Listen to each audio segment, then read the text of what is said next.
Hey everybody, it's Magic Prepper, and these are the basic gunsmithing tools you'll need as a prepared gun owner in case there's ever a long-term emergency situation. If you want to keep your guns up and running, maintained, or even possibly build out new ones post any type of an emergency crisis, these are the tools you'll want to have on hand, at least to get started. This is just basics, but honestly, had someone presented me with the information that I have now, back when I first started my firearms journey, life would have been a lot easier. And if you're worried about maintaining your firearms and weapons throughout any type of emergency crisis, then hit the subscribe button below, because these are the conversations we have here on this channel. Now, this video will be heavily focused on the AR-15 as well as the Glock platform, just because those are the most universally used weapon systems within the preparedness community. But a lot of this information will apply to other platforms as well, unless you're an AK guy, because in that situation, just get an AK front sight tool and a really big hammer, and you should be good to go.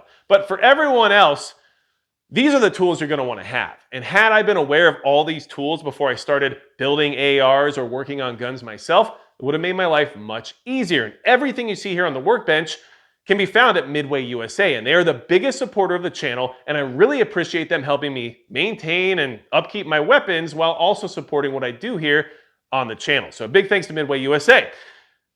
Let's get started. The very first thing I would get when it comes to putting together the basic tool set required for amateur gunsmithing, and do not get a Dremel.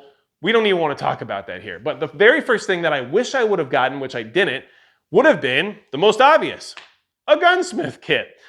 What I have right here is the Birchwood and Geissele Weekender Pro Gunsmith Kit. Now this runs $43, and what I really like about it is that it's kind of a do-all kit. You get this and you have just about everything you need to get started. Now there are other things you'll want, but this really gets you going, and I wish I would have bought one of these first off back in the day, because what I ended up doing was piecemealing everything together as I had trial and error going through building out or maintaining ARs, and then at the end of the day I realized I just bought everything separately that comes in this kit, but it cost me a lot more money and a lot more hassle. So I would just start off with one of these kits. It gets you roll pin punches, it gets you driver sets, it gets you a mallet that has a brass head as well as a polymer head. You get other punches as well. It has just about everything, honestly. So start off with a kit like this, at least that's my opinion, and it's not super expensive at $43. Now there are some add-ons that I would suggest getting with a kit like this. One of the first add-ons I would suggest is going to be the Geissele gas block pin punch set. Now, this pin punch set runs at $25. So it is an expensive add-on compared to the total cost of the original gunsmithing kit, but I definitely think it's worth it. First off, you get a roll pin punch that's specifically for gas block roll pins, right? And if you've ever installed your gas tube into a gas block and had to set that roll pin, it can be a huge pain. So having the exact right tool for the job is definitely beneficial. But the tool that this pin punch set actually comes with, which I really appreciate, is the starter punch. Now the starter punch is pretty much universal for the whole AR-15, not just for the gas block, which I really like about it. This will work for your bolt catch roll pin as well as other roll pins that you need to install. And what I like about it is that with a starter punch, you get that roll pin started, and then you can finally send it home with the proper roll pin punch. And if you've never used a starter punch before, you're missing out, because it makes life much easier. You're much less likely to mar up your rifle or make a mistake, and it gets everything started in a much more easy fashion. So definitely get a starter punch, at least in my opinion, and this would be a good add-on for this kit.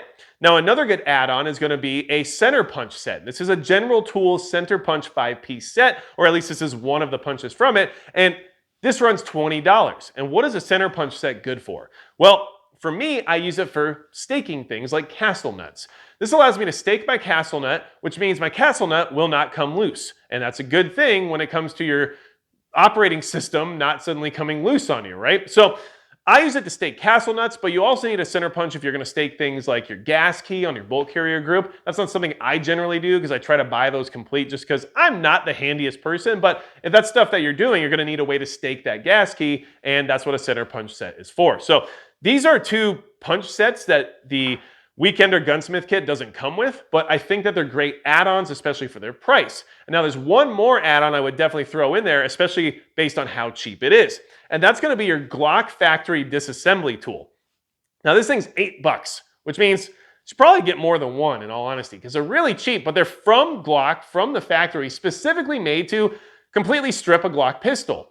And what's interesting about that is that with this tool and a flathead screwdriver, you can take down your Glock all the way to bare bones, basically.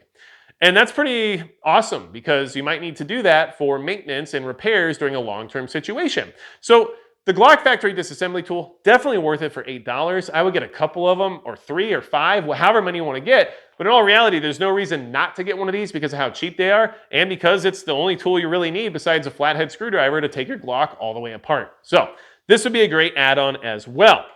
Now, what else should you have when it comes to basic gunsmithing tools to keep your AR-15s up and running, or even just to build out new ones, or who knows what else, right? Well, one of the most obvious ones, and something that I should have invested in properly from the beginning, is going to be an AR-15 armorer's wrench, basically. Now, this is a Wheeler Delta Series AR-15 multi-tool.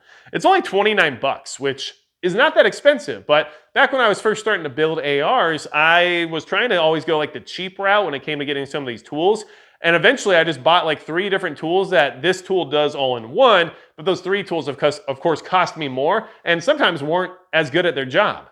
So this tool is what you need if you're going to install or uninstall a barrel on an AR-15. It's what you need in order to properly tighten down a castle nut. You can also use it, depending on your AR-15 and its muzzle device, to remove or install muzzle devices. So it has a lot of features and benefits for maintaining AR-15s. And the other thing you can do with it is attach a Torx wrench to it, or a torque wrench to it, which will then allow you to get proper torque values if you're installing a barrel or something along those lines. So it has everything you really need when it comes to the heavier aspects of building out or repairing an AR-15, and that's why you should definitely have one of these. And we'll talk about a torque wrench here in a minute, but honestly, the Wheeler Delta Series AR-15 multi-tool, I've used it a bunch of times at this point, and it does everything I want it to do. The only thing it struggles with sometimes is certain muzzle devices, but that's not because of the wrench. That's because it just can't have all the proper sizing for every single muzzle device out there, and that's just the way it is. Now, $29, pick one up. Regarding that, you're also going to want a torque wrench. Now, you can get the Wisdom half-inch torque wrench from Midway for $49. You do need a good quality torque wrench. This is something that you'll need if you're going to install barrels, and you'll find many other uses for it as well. And in fact, a lot of your lugs on the wheels of your vehicles probably have certain torque specs that you're not following when you use your tire iron, but this would actually allow you to do that if you wanted to. So all I'm saying is that a torque wrench is multi-purpose, but when it comes to working on AR-15 specifically, it's something you basically need to have. Especially if you're going to have to swap barrels eventually down the road or something along those lines, then you'll 100% need a torque wrench. So get a good torque wrench, but this is something you should probably already have anyway, but if you don't, now you have a great excuse to go out and get one. Speaking of torque, there's a lot of things that you need in order to work on your AR-15 and a lot of other tools that can make sure that you stick to those proper torque values. But when you're applying as much torque as the barrel nut of an AR-15 requires, you're going to need that AR-15 to be in a vice block. And so a vice block set is extremely valuable for working on AR-15s. And now the AR Stoner AR-15 lower receiver and upper receiver action block set is only 15 bucks. And it gets you everything you need. So you have your upper receiver, which basically encases your upper receiver for you to start working on it. It comes with your magazine well adapter for a vise, which allows you to set your lower on this, locks into the magazine well, and now you can work on your lower while a vise is holding it, which is very beneficial. And it works even when you have your complete rifle to just set it right there on top of the vise. So I use it quite a bit in all honesty. And then you also have the stabilizer, which is for working on your upper receiver. So there's a lot that you can do with that vice block kit, which is for lower and upper receivers, and for $15, it's a must-have. So I would pick that up 100% because if you're working on AR-15s at all, you should have a receiver block set. Now, when you're working on smaller screws that are more delicate when it comes to things like mounting optics, you will have to have proper torque values. And one thing you'll find in your gunsmithing journey, which we're all amateurs, I understand, but we got to be able to take care of our own stuff into the long term. So don't be afraid of it, but have the right tools for the job. When you're mounting optics, torque values are very important because you don't want to strip the screws or you don't want to somehow crush the housing of the optic or who knows what else. So you need a torque wrench of sorts, but not the kind I showed you before, which you could use on the wheels of your truck. What you need is something smaller like the Wheeler F.A.T wrench. Now, the Wheeler F.A.T wrench, which also stands for Firearm Accurizing Torque Wrench, runs for $60, okay? Now, this one is like an older version of it that's analog or manual on how you adjust the torque values. You can get a digital version now for $73, which I would probably suggest you do because it's going to be more accurate and it's going to give you more consistency when you're installing sensitive screws. So I would just splurge for the digital at this point, but I already own this one. And yes, these have had issues in the past, but it's still better than not using any torque values at all. Even though your optic comes with an Allen key or a Torx key, you should actually use something like this to install it to get proper torque value. So I'm just throwing it out there, but this is an important piece of the puzzle when it comes to having the basic gunsmithing tools you'll need, okay? So Wheeler F.A.T wrench, probably get the digital one, just my opinion. What else are you gonna need? Well, something you'll use into infinity is gonna be blue Loctite. That's right, Threadlocker. This is the blue 242 Loctite, and all it is Threadlocker, which means that it makes sure your screws can't back themselves out. There are different values of Loctite. There's purple, there's red. The blue is kind of the Goldilocks one because it isn't permanent, but it's as strong as it can get without being permanent, basically. The red Loctite is permanent, which you might use on a few applications here and there, like I use it on Glock front sights, let's just say, but I wouldn't be upset about using blue Loctite on a Glock front sight either. It's just that they have a tendency to pop off sometimes, so I wasn't afraid of using the red because I'm also never going to change the front sight on my Glock. But blue is kind of where it's at because it allows you to fix a mistake if you ever make it, right? And of course you can remove red Loctite too, but it's just much more difficult. So having blue Loctite is going to be important, especially when you're mounting things to a rifle or even mounting optics and you have screws that you do not want to come loose. This will help ensure that that doesn't happen. So you can get a little canister of blue Loctite for about $12, but they're all over the place because they come in multiple different sizes. So just throwing that out there, it's something you should have, and honestly, for 12 bucks to get a little bit larger canister might be worth it because you're going to use it, I guarantee you. Now, I would also suggest having paint pens. Now, paint pens are useful for a lot of reasons, but when it comes to firearms, we're talking about Loctite because we don't want our screws to come loose. We're talking about a F.A.T wrench because we don't want to have improper torque values when we're installing things like optics, right? But the paint pen will tell us if those issues are actually starting to show up. And what I mean by that is that you create witness marks with a paint pen. And a witness mark is basically a mark you make on a screw that is also drawn across whatever mounting platform or position that screw is in order to show you if that screw is going to unscrew itself at some point in time. So it allows you to quickly look and just see whether or not your screw is still tight or not. So a witness mark is a good thing to have on any screws that are imperative to the operation of your rifle or the operation of your optic. And I usually use it for optics in general because if they become a little loose, you will lose your zero. And that's very important, obviously. And then there are some other screws that I apply it to as well that I just want to make sure maintain a certain level of tightness. Maybe you might want to use it on your handguard screws in order to make sure your handguard's not coming loose or who knows what else. So having paint pens is a great idea, and I think it's very important to have in your basic gunsmithing toolkit. Now, that's about it. You don't need a whole lot. There are some household tools that you should probably already have that you would want to have for this too, and I'll mention those now just in case you don't have them, right? So you're gonna want a Torx key set and a hex key set. You're just gonna need a lot of these, and you're gonna need more sizes than what even you see right here. So make sure you have those. It's going to be very important. And you're going to want some metric as well as some English just because things are all over the board when it comes to the screws these companies use for mounting or for whatever else it is, right? So have a lot of hex keys and a lot of Torx keys. I'm telling you, you're going to need a lot of them.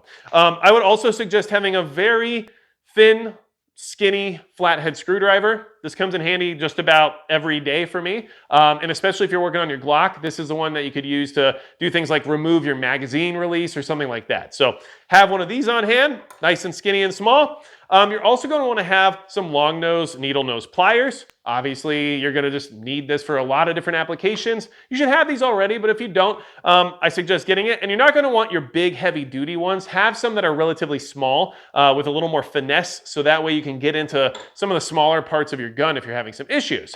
You're also going to want something like a ball-peen hammer. Now, you already get a mallet with your weekend or gunsmithing kit, but sometimes you need... And I'm going to try to say this the best way I can. Sometimes you just need like more of like a real hammer, and you have to hit things harder than you want to. I'm not telling you what for or when that would apply or what types of things you're going to have to hit with a heavier hammer, but I've ran into it a few times where this was necessary. So having like a ball-peen hammer that allows you to have something a little bit smaller, a little bit more wieldy than maybe your claw hammer you use around your house. Then also it has, you know, a couple of other functions as well. So a ball-peen hammer, good to have with your kit. And then I'm also going to go ahead and just say the obvious, you should definitely have a bench vise. Now, that's a really small bench vise, but it does the job for just working on ARs and stuff. But as long as you have a mounted bench vise that's strong and has jaws wide enough in order to accommodate things like your upper receiver block, then you'll be good to go. But make sure you have one of those too. If you don't have the tools I just mentioned, you're going to want those as well in addition to the other tools we just discussed. This will help you maintain and repair an AR-15 and a Glock throughout any type of long-term scenario as long as you have the parts on hand, obviously. And of course, this is not related to cleaning. Cleaning is a whole different ballgame. We could talk about that in a whole nother video. But you should already have a cleaning kit if you're at the point where you're starting to build ARs or strip Glocks all the way to the bare bones, right? So having those things is important too, but this is what will get you started with being able to properly maintain both of these weapons platforms. It'll help you build ARs if that's something you want to do. You didn't build it. Yes, we got it, okay? Assemble ARs, I'll say whatever I want. This is how this works, right? And then when it comes to Glocks, I mean, you don't really have to fix them a whole lot, but if you do need to fix them, you need to fix them. So having the ability to do so is a good idea, especially when it really only requires these two tools right here, a tiny flathead screwdriver and a Glock factory disassembly tool. So, I'm sure I missed some things because I'm still adding to the collection. But I've built many AR-15s, I've worked on my Glocks, I'm pretty aware of what I use on a regular basis when it comes to messing with firearms, right? At least in my house. If I'm missing something important, let me know in the comments below. If I'm missing a tool that you find useful that is maybe more obscure that people aren't aware of, let us know in the comments. This will help a lot in this community to help give people more ideas about what they should be looking for, because I have these tools now, but a lot of this was trial and error. I would love to have avoided that if I could have. So hopefully this video does that for you. And if you need anything else from me at all, you can go to magicprepper.com. I've got a whole affiliates and sponsors page there that has many discounts related to some of the things that we talk about here, which could help you out quite a bit. And besides that, that's going to be it for Magic Prepper.